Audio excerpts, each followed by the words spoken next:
maaf ya, Lovenox. Obat apa itu? Obat yang dipakai untuk mengencerkan darah. Biasanya diberikan pada penderita penyakit jantung, stroke, dan gangguan bekuan darah. Lovenox. Di situ tertuliskan kata apa? Porcine origin. Ada yang tahu porcine?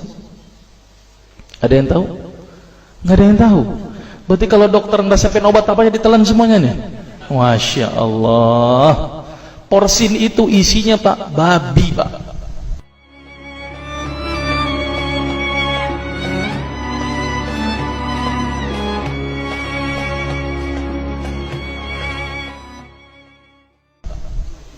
Malah di boxnya tertulis kata-kata benar-benar bersumber dari babi. Saya bilang, waduh, berarti dok, kalau antum ngeresepin porcine satu pasien, antum telan itu obatnya, kira-kira ibadah orang tersebut diterima nggak sama Allah? Diterima atau tidak? Tidak akan diterima dok. Siapa yang dipersalahkan nanti? Antum yang menuliskan resep. Satu.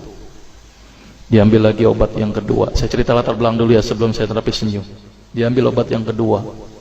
Pada waktu itu diambil apa? Actrapid. Apa itu? Insulin. Tulisannya apa? Human insulin.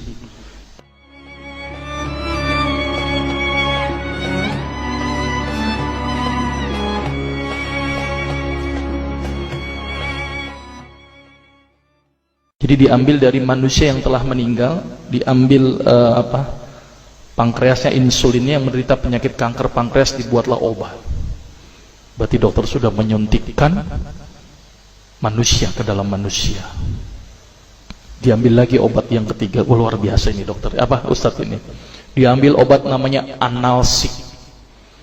Apa itu analsik? Obat untuk pusing. Ini di kalangan dokter sering resepin ini. Isinya apa? Antalgin dan diazepam.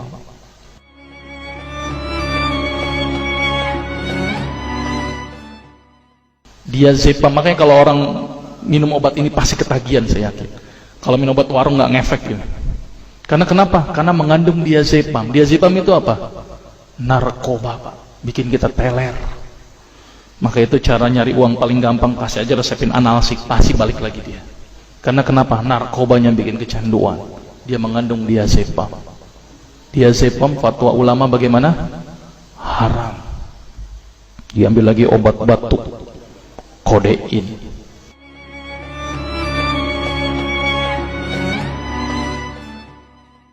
Maka itu kita minum obat batuk langsung hilang batuknya karena kodein. Kodein ini ternyata derivat dari narkoba. Berarti dokter sudah ngeresepin narkoba. Diambil semua obat sirup di depan saya, lihat semuanya. Ada nggak yang tidak mengandung alkohol? Semuanya mengandung alkohol. Sampai saya pikir, Masya Allah, berapa ribu pasien yang telah saya resepkan obat-obatan haram tersebut. Ini yang menjadi kegelisahan saya Pak. Maka itu saya beda haluan, kemudian belajar hadis, walaupun gak lulus-lulus biarin, gak apa-apa. Terus kemudian saya melihat ada sesuatu yang salah. Kenapa? Karena agama Islam tidak dipelajari secara benar. Banyak umat Islam saat ini belajar akidah, belajar akhlak, belajar fikih. Tapi lihat, pernahkah umat Islam di sini belajar masalah kesehatan Islam? Sedikit sekali. Kajian-kajian tentang kedokteran Islam hampir tidak ada. Makanya tidak heran sekarang umat Islam yang notabene hebat menurut saya katanya, tapi ternyata banyak yang sakit karena dilupakan aspek ini. Mudah-mudahan ini menjadi awalan kita untuk mengkaji, karena kajian ini rutin Pak. Jadi saya mengisi kaji di beberapa kantor di Jakarta itu per kali pertemuan, per hadis.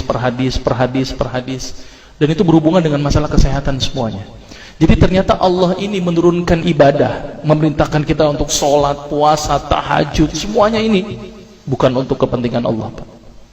Allah nggak butuh sholat kita, Allah tidak butuh puasa kita. Ternyata Allah menurunkan ibadah adalah bentuk rasa sayang Allah kepada barang ciptaannya, yaitu manusia. Seperti halnya orang menciptakan motor, mobil, maka di maintenance itu dengan adanya servis. Maka Allah juga memaintenance barang ciptaannya, yaitu manusia, dengan servis. Servis yang dilakukan adalah dengan ibadah. Jadi kalau seandainya kita tidak melakukan ibadah, sama aja tidak mau servis diri kita sendiri. Saya akan terangkan ternyata semua amalan yang dicontohkan Rasul itu bermanfaat dari sisi kesehatan. Saya akan mulai nanti dengan terapi senyum ya.